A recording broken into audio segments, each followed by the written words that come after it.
Donc, bienvenue à toutes et à tous. On va commencer ce webinaire. Donc, je suis Pauline Boiroux, chef de clinique au centre de référence maladie rare Génopsie à Lyon.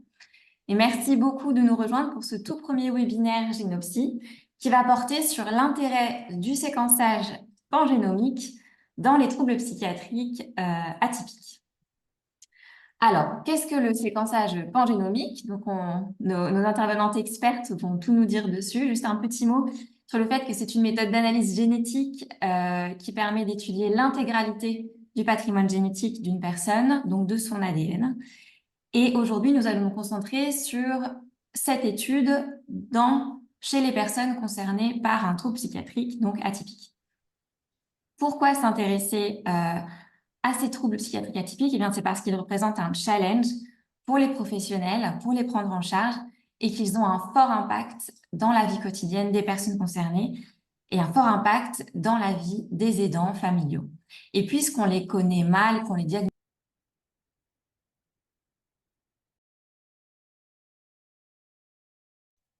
On t'entend plus du coup. Ah, excusez-moi. Ça y est, c'est bon. C'est revenu. Et Alors voilà, donc Laura, il faut que tu ouvres le partage d'écran. Super. Donc, l'intérêt de la génétique pour les troubles psychiatriques atypiques, eh bien, c'est qu'elle va pouvoir nous permettre de connaître, de mieux les connaître, de les préciser et donc d'améliorer les prises en charge. Mais je laisserai Laurence Fèvre et Caroline Racine nous en dire plus. Justement, pour éclairer le sujet, nous avons fait appel à nos 3 intervenantes experts, donc Laurence Fèvre, généticienne au CHU de Dijon, responsable du CRMR Génopsie de Dijon, Caroline Racine, chef de clinique également membre du CRMR Génopsie de Dijon, et Sandrine Dogy, présidente de l'association Génération 22, qui accompagne les personnes concernées par une délétion 22q1.2 ou syndrome de Digeorge et leur famille. Avant de leur laisser la parole, j'aimerais tout d'abord vous présenter l'organisation du webinaire. Vous assisterez d'abord à une présentation de 20 minutes pour nos 3 intervenantes, puis s'en suivra un temps d'échange. Pendant les présentations, merci de garder les micros coupés. Et si vous avez des questions pendant ce temps de présentation, nous vous demanderons de les écrire dans le chat qui se situe en bas de votre écran ou de les poser à la fin des présentations une fois que les micros seront ouverts. Pour finir, ce webinaire est enregistré, donc si vous ne souhaitez pas que votre image soit diffusée, merci de bien vouloir couper votre caméra. Et enfin, vous pourrez ensuite retrouver cet enregistrement dans notre chaîne YouTube. Donc n'hésitez pas à vous abonner à notre chaîne, à nos réseaux pour vous tenir au courant de toute l'actualité. Sans plus attendre, je donne la parole à Laurence Fèvre qui va démarrer ce webinaire sur le séquençage pangénomique dans les troubles psychiatriques atypiques. Merci. Merci, on ne peut pas partager l'écran, du coup, c'est marqué que l'animateur a désactivé le partage d'écran par les participants. Alors, on va résoudre ça tout de suite. Désolée pour le contretemps. Donc, pendant que vous essayez de régler la problématique... Ah, ça y est, c'est fait, c'est fait. Hop. Normalement, c'est résolu. Est-ce que là, vous arrivez à voir? Oui, c'est parfait. Et là, ça passe à la suivante ou pas? Non, par contre, on est toujours sur le titre. Celui-là. Et là? C'est bon. OK. Donc, moi, je vais juste faire une courte introduction. C'est Caroline qui porte ce projet et qui va vous le présenter. De mon côté, c'était juste pour vous dire qu'effectivement, on a depuis longue date au sein de notre centre, et c'est l'un des points que l'on porte aussi dans le centre de référence Génopsie, un intérêt autour du séquençage pangénomique d'exomes et de génomes et omics également, pour pouvoir améliorer le diagnostic dans son ensemble, dans les pathologies psychiatriques ou à prédisposition génétique, génétique ou à prédisposition génétique, et ou suspecte de l'être, on va dire. Et donc, au fur et à mesure des années, on a élargi le spectre des pathologies sur lesquelles on faisait des dépistages génétiques pangénomiques, avec un projet dont on vous a déjà dit quelques mots sur un autre webinaire qui portait sur l'apport du séquençage pangénomique dans les troubles spécifiques du langage et des apprentissages et le TDAH, et sur lequel on vous avait effectivement présenté quelques résultats.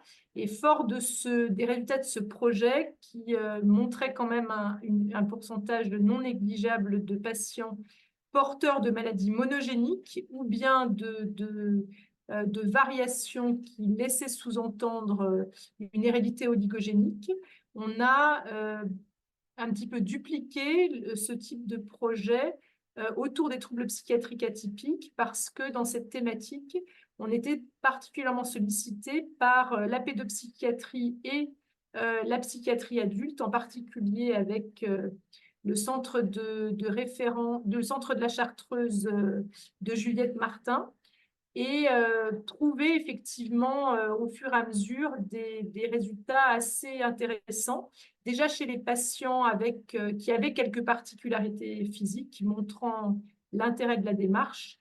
Et du coup, on a voulu étendre à un projet pour regarder les résultats qu'on avait dans les troubles psychiatriques atypiques non syndromiques. Donc, je laisse Caroline prendre la suite. Donc, il faut bien que je sois sur cet écran-là pour passer les suivants.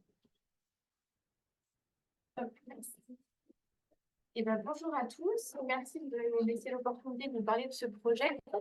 Je vais reprendre au départ un peu les bases, j'espère ne perdre personne et sinon après au niveau des questions, on répondra avec plaisir à toutes vos interrogations. Donc tout d'abord, le point de départ de tout ça, pour qu'on parle tous de la même chose, les troubles mentaux sont définis comme une altération majeure de la pensée, de la régulation des émotions ou du comportement, et d'après l'Organisation mondiale de la santé, ça concerne quand même malgré tout une personne sur 8 dans la population mondiale. Les troubles psychiatriques, on s'y intéresse sur le versant génétique, surtout quand ils peuvent être atypiques, en tout cas au départ. Et donc, un trouble psychiatrique peut être atypique, à la fois par son âge d'apparition qui peut être très précoce, son mode d'évolution qui peut être trop rapide ou différent de ce qu'on connaît, avec une réponse inhabituelle à la prise en charge, que ce soit médicamenteuse ou non médicamenteuse, et également par rapport à la classification. Donc, il y a la Bible des psychiatres, le DSM-5, qui a une catégorie spécifique, les troubles non spécifiés, c'est-à-dire qu'on reconnaît qu'il y a un impact significatif, mais on ne peut pas les ranger ailleurs que dans ces troubles non spécifiques. En génétique, il n'y a pas vraiment de recommandation nationale vraiment bien assise. En fonction des centres, on peut proposer une CGH arrêt et plus ou moins la recherche du syndrome de l'X fragile, principalement chez les filles. Mais ce n'est pas quelque chose, c'est pas un gold standard, ce n'est pas quelque chose qui est vraiment stricto sensu recommandé, c'est des choses qui sont possibles de faire. L'hypothèse principale au niveau des troubles psychiatriques, c'est qu'il y a une hérédité multifactorielle. Qu'est-ce que ça veut dire? Ça veut dire qu'on a à la fois des facteurs environnementaux qui viennent aussi interagir avec des facteurs génétiques, mais nous, en génétique, on est bon dans ce qu'on appelle le monogénique, c'est-à-dire une variation dans un gène qui va donner une pathologie. Et bien là, on était au départ vraiment sur un modèle, plusieurs variations qui n'ont pas forcément un impact très fort, mais qui, tout ensemble, mélangés avec des arguments environnementaux, vont créer un facteur favorisant, un terrain favorisant. Ensuite, au niveau des troubles psychiatriques, de façon un peu plus générale, plein d'études ont été faites et ont prouvé qu'il y avait une héritabilité. Donc, par exemple, il y a eu des études de jumeaux où on regardait au sein des jumeaux s'ils avaient la même présentation ou pas. Et les GWAS, qui sont des études où on regarde plein de données et on voit s'il y a des choses qui sont communes au niveau des variations chez des patients qui n'ont rien à voir entre eux, à part les mêmes signes cliniques.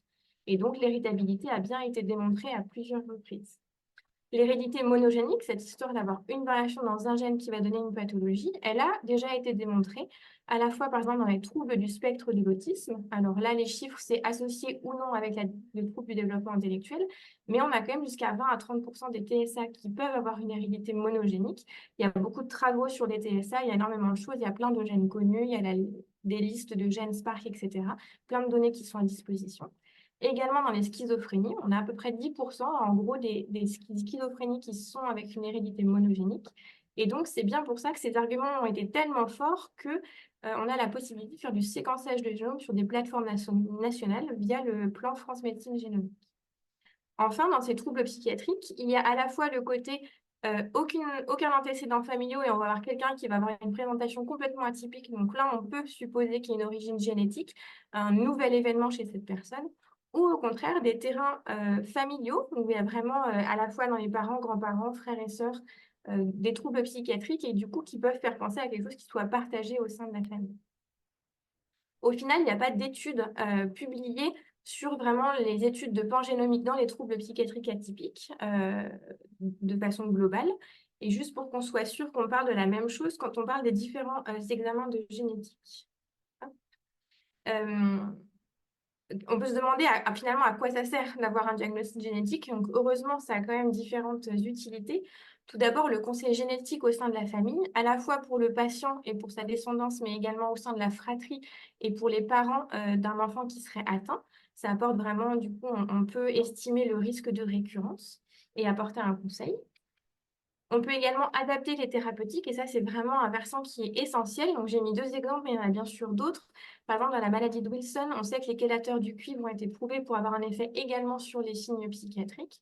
Ou alors, les patients qui sont porteurs d'une délétion 22q à 1.2, on sait que la thérapie cognitivo-comportementale est efficace et donc on va pouvoir la proposer plus facilement, plus spontanément parce qu'on sait qu'elle a un intérêt. Ensuite, il y a aussi un intérêt qui est à la fois pour la communauté scientifique et donc forcément à la fin pour les familles, c'est que ça permet d'identifier de nouveaux gènes. Un humain, on a 20 000 gènes, mais pour le moment, on dit 8 000 impliqués en pathologie humaine. Donc, il y a encore plein de choses qu'on doit découvrir. Et donc, en faisant du pangénomique et en accroissant ces données, on peut identifier de nouveaux gènes, des familles de gènes, voire même des voies fonctionnelles, c'est-à-dire comment les gènes fonctionnent entre eux et dans quels mécanismes, ce qui ouvre des pistes après pour des thérapeutiques qui peuvent être ciblées. Et enfin, on se rend compte qu'il y a un vrai continuum phénotypique. Avant, on avait tendance à mettre dans des cases bien séparées. Et ben, on se rend compte que finalement, il y a un continuum. Et donc, plus on travaille sur les troubles du neurodéveloppement, troubles psychiatriques de façon générale, on va se rendre compte qu'il y a plein de choses qui se recoupent et c'est très intéressant.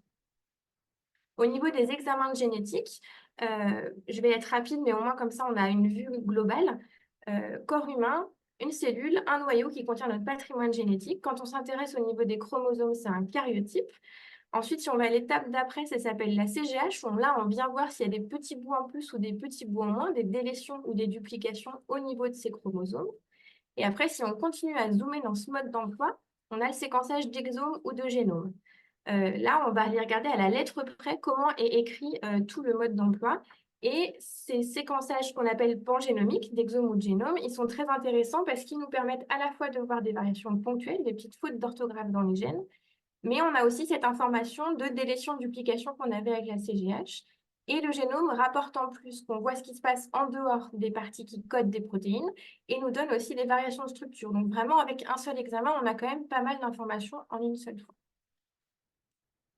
Maintenant, on va vous parler de l'expérience locale, parce que du coup, quand on s'est dit que ça pouvait être intéressant, on a commencé à proposer du séquençage d'exomes chez les patients qui nous étaient déjà adressés, qui présentaient des troubles psychiatriques atypiques, non syndromiques bien sûr, parce que sinon après, on a d'autres examens à leur proposer. Donc, on a pour le moment pu inclure 15 patients. Dans ces 15 patients, on en a un diagnostic positif, on va revenir dessus. C'est un patient qui était porteur d'une délétion 22q à 1.2. Après, on a 5 patients avec des variations de signification incertaines. Donc là, juste des variations, on a une classification. Soit elles peuvent être bénignes ou probablement bénignes. Ça veut dire que sur un plan médical, elles ne sont pas forcément pertinentes. On a les variations probablement pathogènes ou pathogènes, où là, on estime qu'elles sont responsables de la pathologie.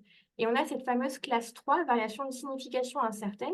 On a quand même plein d'arguments pour se dire que c'est une variation très intéressante, mais on garde une part de prudence. Il faut des examens complémentaires pour avancer dessus. Donc, je vais vous détailler un petit peu tout ça.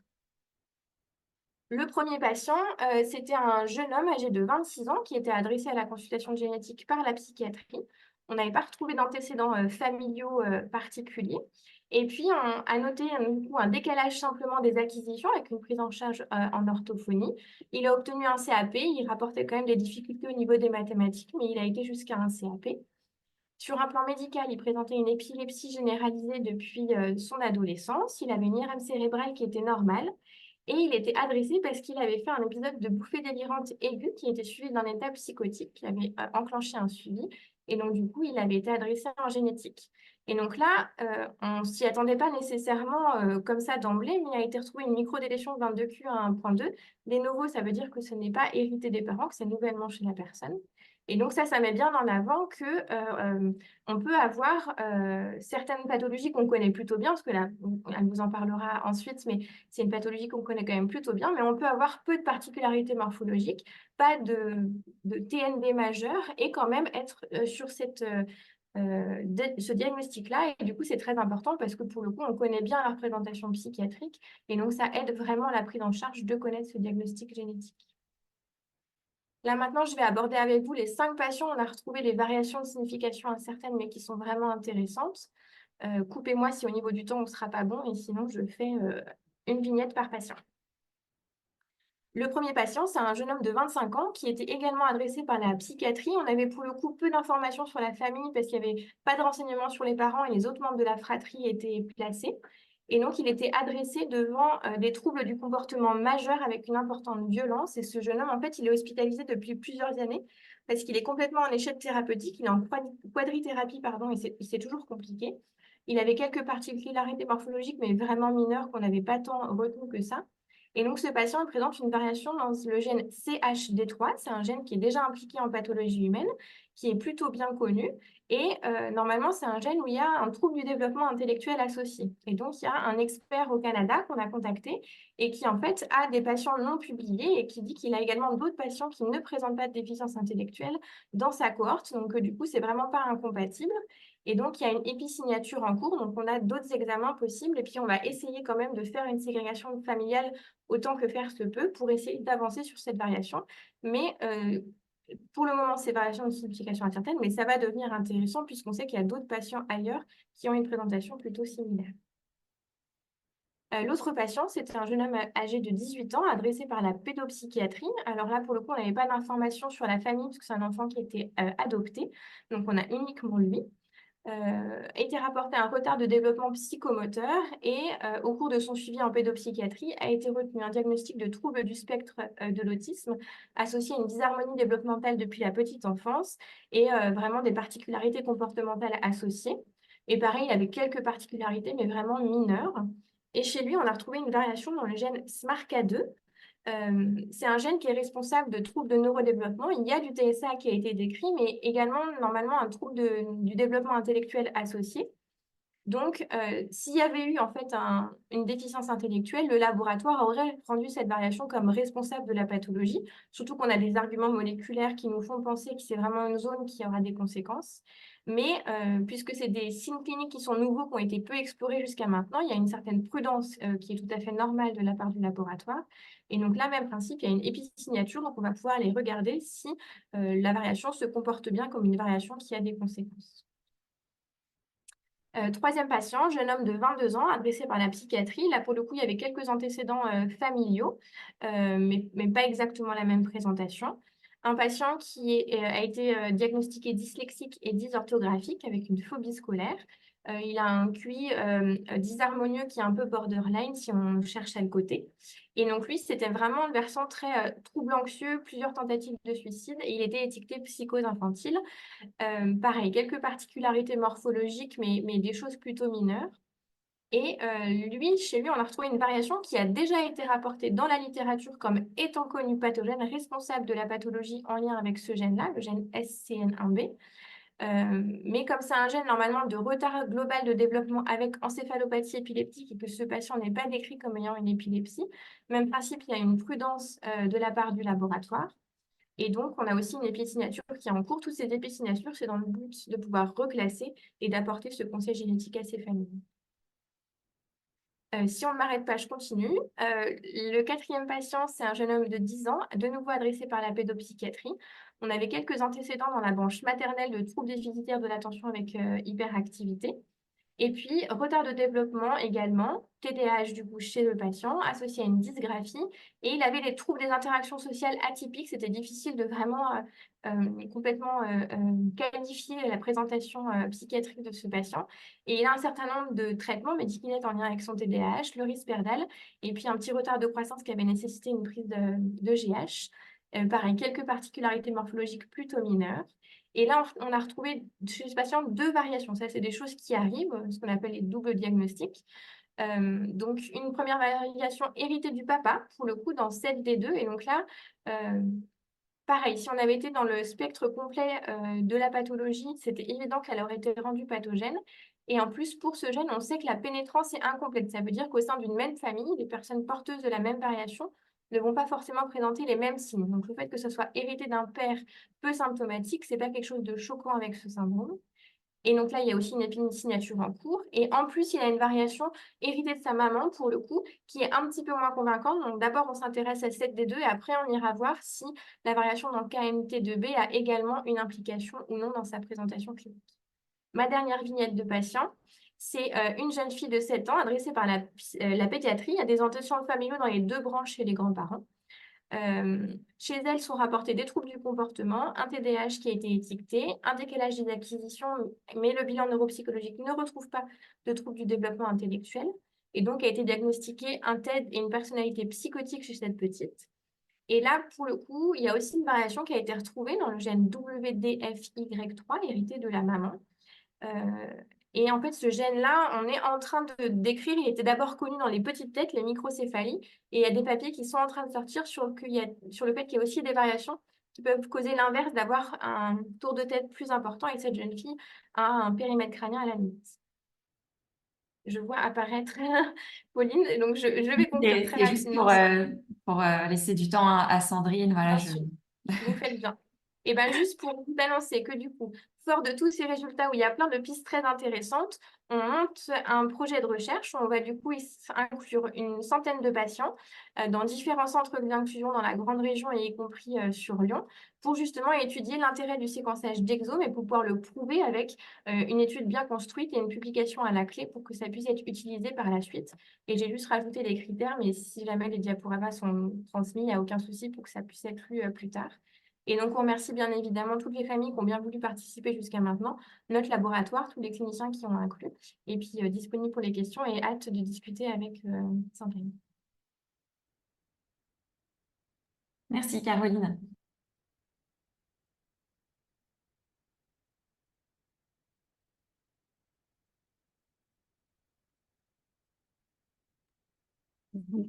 Donc, vous voyez mon diaporama? Alors, on voit le diaporama, Sandrine. On n'est pas sur un mode présentateur. Oui, On est sur la dernière diapo. Ah oui, c'est vrai. Comment je fais pour mettre en...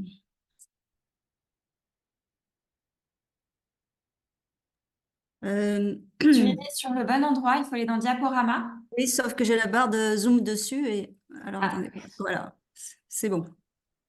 Ensuite, à partir du début. Voilà. Voilà, super, c'est bon, parfait. Donc, bonjour à toutes et à tous. Donc, je vais vous parler plus de la délétion 22Q1.2. Donc, je suis Sandrine Dogy, la présidente de l'association. Et voilà, donc je voulais faire un rappel sur la délétion 22Q11 pour ceux qui ne connaissent pas. Donc, c'est une maladie rare génétique avec une prévalence de 1 sur 3000, mais les Américains l'estiment à 1 sur 2000. C'est un syndrome complexe qui entraîne des anomalies du développement, un trouble neurodéveloppemental avec un risque très élevé de troubles psychiatriques. Et tout ça avec une très grande variabilité. 2 publications sont sorties l'an dernier qui décrivent les principaux signes cliniques et symptômes rares ou fréquents. Donc, pour les enfants et pour les adultes, ce sont des publications qui sont en accès libre. Par contre, elles sont en anglais. Donc, la grande variabilité fait qu'il y a une errance de diagnostic qui est fréquente dans ce syndrome, d'autant plus s'il y a une absence de malformation cardiaque, de graves malformations ORL ou s'il n'y a pas d'hypocalcémie.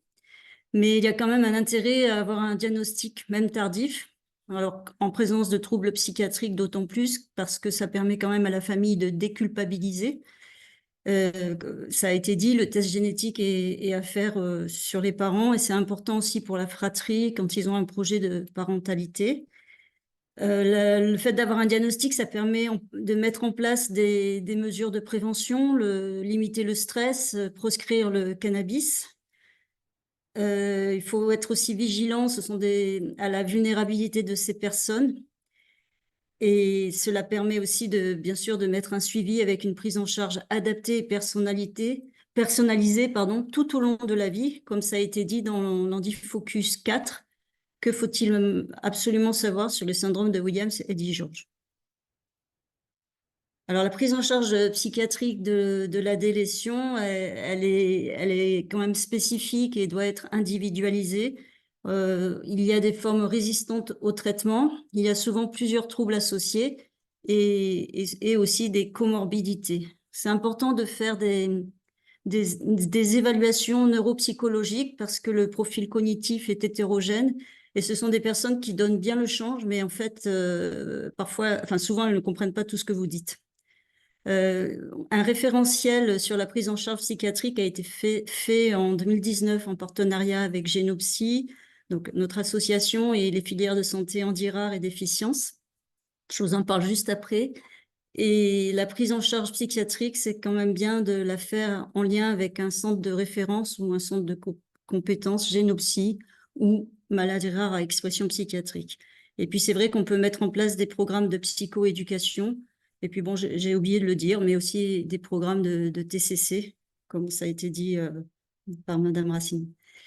Le référentiel de prise en charge psychiatrique, c'est une synthèse des recommandations qui parle autour de 5 thèmes. Donc, les 5 thèmes sont les suivants: neurodéveloppement et cognition, troubles psychiques, suivi médical général dans le cadre de troubles psychiatriques, les enjeux psychosociaux de la transition enfant-adulte et l'accompagnement des familles.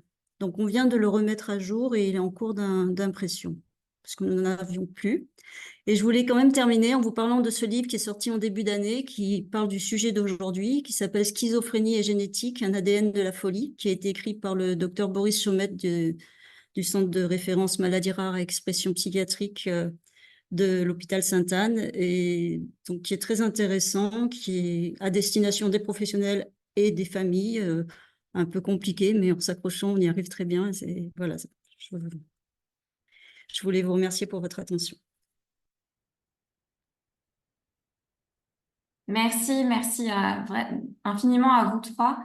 Vous avez très bien illustré l'intérêt des liens entre psychiatrie et génétique pour nos patients. Nous allons prendre vos questions. Donc, les micros sont possiblement... Enfin, il est possible d'ouvrir vos micros. On a 10 petites minutes. Moi, pour commencer, du coup, souvent, les personnes nous demandent c'est quoi l'intérêt concret d'un diagnostic génétique. Là, vous l'avez bien montré, c'est la prise en charge, l'accompagnement à la parentalité, la levée de culpabilité pour les parents. Et ce qui m'a fascinée aussi dans la présentation, c'est le potentiel là de découvrir avec vos travaux, Caroline et Laurence à Dijon, d'étendre le phénotype de variations déjà connues. Et ça, je trouve que le potentiel pour avoir un taux diagnostic bien meilleur est extraordinaire. Oui, en fait, il y a un double intérêt, un examen génétique et un examen pour le patient et sa famille, et aussi pour la communauté scientifique, ce qui permet après des retombées sur les autres familles plus tard. Parce que, comme elle a mentionné Sandrine, en termes d'errance diagnostique, c'est quand même parfois compliqué. Et du coup, plus il y a de connaissances, plus on va être en capacité de plus facilement apporter un diagnostic. Et vraiment, on se rend compte que tous ces TND au sens très très large, et du coup incluant aussi tout ce qui va être le versant trouble psychiatrique, il y a beaucoup de choses qui se recoupent et du coup, il va y avoir plein de nouvelles façons de voir des syndromes. Et là, vous êtes à un taux de rentabilité presque à 30%, c'est ça? Alors là, sur les troubles psychiatriques atypiques, si on prend les diagnostics positifs uniquement, du coup, on en a 1 sur 15. Mais les variations que j'ai présentées, en fait, dans quelques mois, elles seront très probablement reclassées. Donc, effectivement, si on les prend en compte, là, on est à plus que 30%. Mais on n'y est pas encore. Alors, on a une question, on avait une remarque, j'ai ouvert le chat. Madame Marchetti Waterno qui fait la remarque: on a permis les familles concernées par une duplication 22q1.2 avec pathologie psychiatrique précoce ou tardive. Alors, je pense que c'était pour illustrer un variant. Une question du Centre d'excellence iMind: risque très élevé de maladie psychiatrique. Alors, est-ce qu'on a une idée précise, par exemple, en pourcentage Ça concernait la délétion 22Q1.2, hein, le risque très élevé de maladie psychiatrique. Ouais. Est-ce qu'on a un pourcentage associé au risque psychiatrique dans la délétion 22Q1.2? Moi, je pense qu'il y a des personnes qui répondront mieux que moi. Bon, ce qui est écrit dans la littérature, c'est 40% de risque avec 25% de psychose, mais ce sont des chiffres qui sont peut-être un peu anciens. Alors, est-ce que c'est vrai que les personnes... Enfin, est-ce que le diagnostic était aussi important à cette époque-là? Je ne sais pas. Enfin, moi, je préfère que des personnes plus compétentes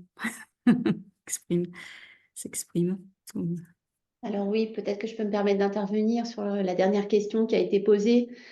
C'est vrai que la délétion 22 est le modèle génétique le plus robuste de troubles psychiques et de troubles du neurodéveloppement parce qu'on a une fréquence accrue d'autisme multipliée par 10, environ 10% de personnes autistes ont la délétion, enfin, parmi les personnes qui ont la délétion, on a environ 40% de personnes qui ont un TDAH, 40% de symptômes psychotiques, dont 25% de diagnostics formels de schizophrénie. Donc on peut considérer que les troubles psychiques et ou du neurodéveloppement atteignent quasiment une personne sur deux avec délétion 22, avec des indices de sévérité variables, puisqu'on va d'un TDAH qui va tout à fait rentrer dans l'ordre avec un traitement approprié jusqu'à des formes sévères et résistantes de schizophrénie syndromique, mais on est environ à 1 sur 2. Merci, professeur Demilly, pour les précisions apportées. Alors, on a une nouvelle question dans le chat. Sylvie Audan, professeure de génétique à Rennes, qui nous fait aussi la remarque de l'intérêt d'avoir un diagnostic, c'est également de rejoindre une association de patients spécifique à la maladie diagnostiquée et donc d'avoir le soutien précis des personnes hein, je ne sais pas si vous voulez commenter un peu plus, Laurence, Caroline, sur l'intérêt et Sandrine, bien sûr. Complètement d'accord avec professeur Audan. Hein, ils se sentent souvent seuls, hein, les familles, parce qu'on ne comprend pas forcément ce qui se passe, etc. Et donc après, on a vraiment l'impression d'appartenir à un groupe, de pouvoir discuter avec des gens qui comprennent ce qui se passe dans la vie familiale, dans la vie de cette personne, enfant et qui devient adulte aussi. Hein. Je fais très pédiatrie, mais le discours est aussi OK avec des plus âgés. Et donc, je pense que c'est essentiel dans leur parcours. Je compléterai juste pour dire que c'est vraiment aussi notre devoir, dès qu'on a un diagnostic un peu plus précis comme ça, de vraiment donner l'information des associations. C'est vraiment important. Bon, il y a des grandes associations comme Génération 22, mais il y a aussi, Isabelle est là, Valentin Impact, par exemple pour les anomalies chromosomiques rares, etc. Donc, moi, je trouve que ça rend vraiment l'isolement des personnes. Il y a un avant, un après. Si je peux rajouter quelque chose, je pense que ça aide aussi dans le cheminement parce que bon, la psychiatrie, c'est un vrai tabou et les personnes ont très peur de cette pathologie. Donc, nous, on les aide en leur citant des exemples, en leur disant qu'on a des patients dans notre association qui ont pris des médicaments et pour qui ça a marché. Et je pense que c'est quand même, à force de l'entendre, de nous l'entendre dire, ça les aide quand même à accepter de donner un médicament à un enfant. C'est pas toujours facile pour une famille. Alors, il y a peut-être aussi, si je puis me permettre d'ajouter, une notion qui est moins bien décrite dans la littérature, mais je trouve que ça vaudrait le coup de faire le point dessus. C'est qu'on observe souvent que le diagnostic génétique, ça remobilise les équipes d'accompagnement et les équipes de soins, surtout dans les troubles psychiques sévères et résistants, dans les troubles du neurodéveloppement qui s'accompagnent de problématiques comportementales. Le fait d'amener un diagnostic syndromique, de permettre aux équipes de se renseigner sur le syndrome, d'en comprendre le fonctionnement et puis d'adapter l'environnement à la personne, ça remobilise aussi.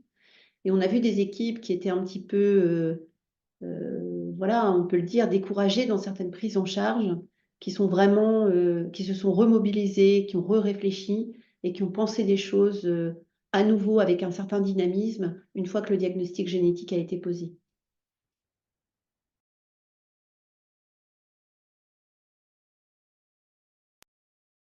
Merci beaucoup. Alors, si quelqu'un souhaite poser une question, n'hésitez pas.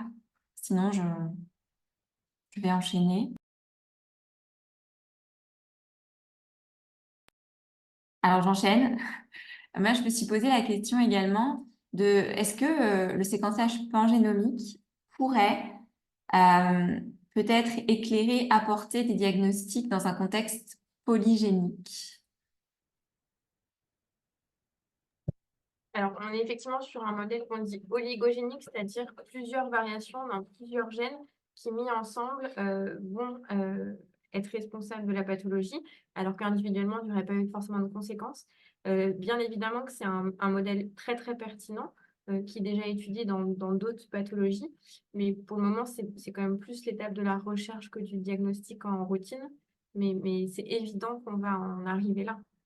Je vais passer. Alors, peut-être pour dire un petit complément, pour dire pourquoi la différence serait faite entre oligogénique et polygénique, parce que je pense que le polygénique, on voit ça plutôt comme des variations ultra communes qu'on n'est pas du tout capable de mettre en évidence et qui, mis bout à bout, donnent un surrisque. Si on fait la différence avec l'oligogénique, qui serait plutôt sur au moins une variation qui pourrait avoir un rôle très fort, mais pas suffisant. Et c'est vrai que c'est un petit peu à ça dont on a envie de penser quand on a ces familles pour lesquelles on a une variation dans un gène de neurodéveloppement qui est quand même assez convaincante pour les biologistes, mais on a une autre personne de la famille qui soit a rien, soit a très peu de choses, ou en tout cas des choses qui ne ou à des choses, mais qui, je dirais, ne dénotent pas forcément de personnes qu'on verrait dans la population générale et qui font penser de peut-être qu'une variation aurait un rôle très fort, mais pas tout seul.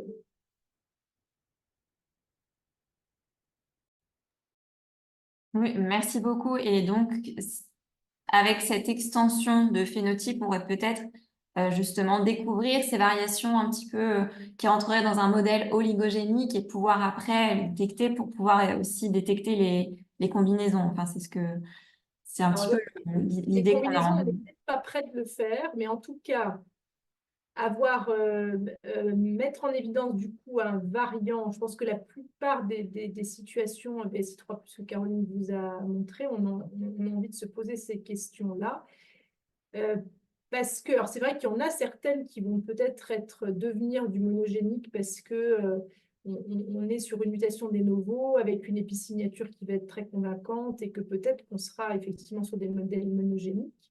Mais toutes ces situations où on a des parents très polysymptomatiques, on a envie de se dire qu'on a mis en évidence sur une variation très importante dans le phénotype, mais qui coexiste avec d'autres.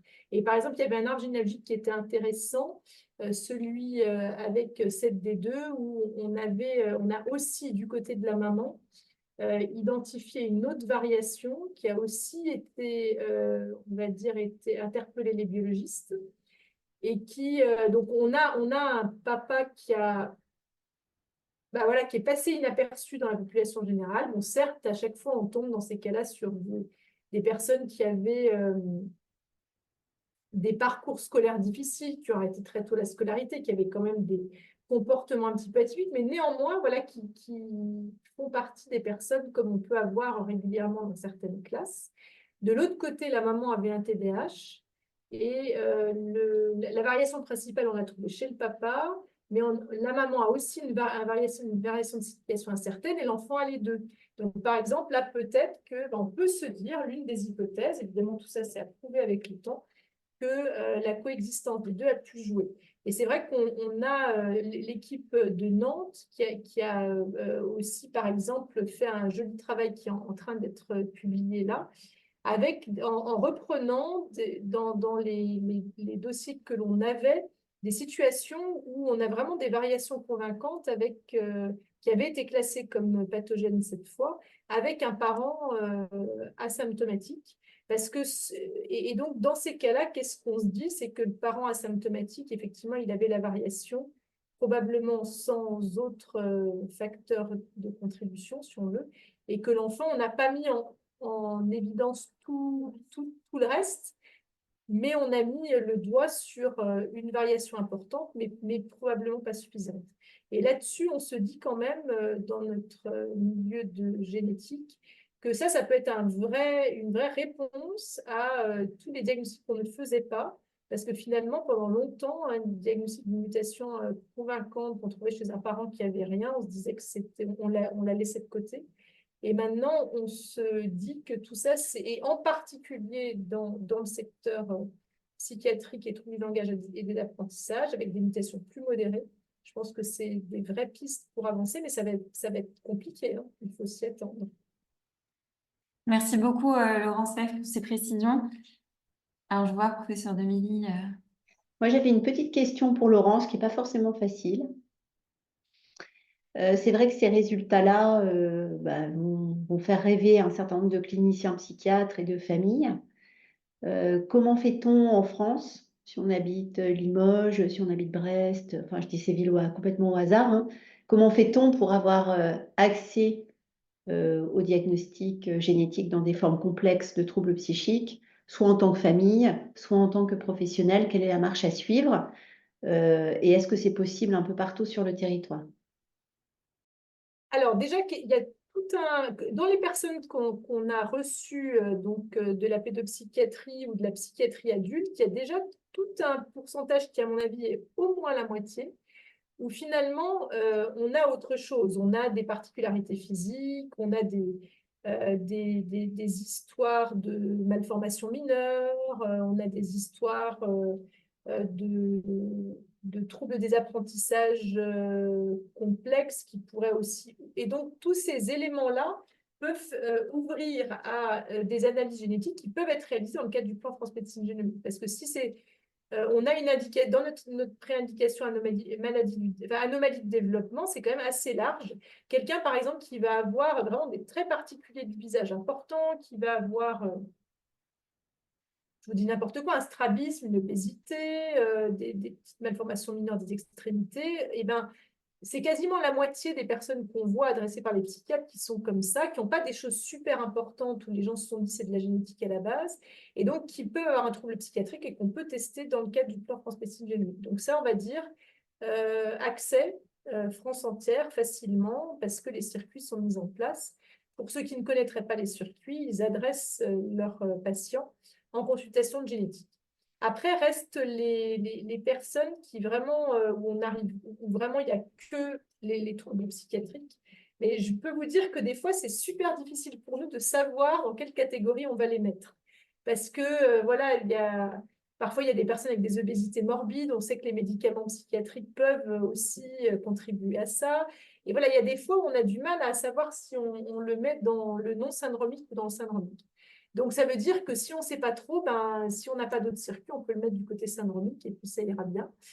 Et quand on se dit que c'est vraiment non syndromique, là, l'idée du PHRC interrégional, s'il passe, là, donc on a passé on a été bien coté à la lettre d'intention. Si le dossier complet passe, l'idée, c'est d'ouvrir vous savez, le système des PHRC interrégional, on doit avoir autant de centres dans l'interrégion qu'au national. Et donc, on a 7 centres dans l'interrégion, 7 ou 8, ce qui veut dire qu'on va pouvoir monter à 8 centres Génopsy. Donc, du coup, on va essayer d'ouvrir s'il passe en deuxième intention au centre Génopsy pour qu'il puisse inclure dedans. Et puis après, ça viendra de toute façon par la suite. Ce type d'indication à partir du moment où il y aura des publications qui montreront son intérêt, il y aura des solutions nationales. Parfait, on va finir sur ce point. Merci encore à tous pour ce webinaire. Je vous invite à nous rejoindre pour le prochain qui aura lieu le 16 mai. Vous trouverez toutes les informations sur nos réseaux. Vous pouvez vous abonner à notre chaîne YouTube Génopsy, sur LinkedIn Génopsy et abonnez-vous à notre newsletter pour avoir toutes les informations. On se retrouve le 16 mai. Si jamais vous avez des questions auxquelles on n'a pas répondu, n'hésitez pas à les noter sur le chat. On va pas clore le webinaire tout de suite et on pourra y répondre dans un prochain article sur nos réseaux.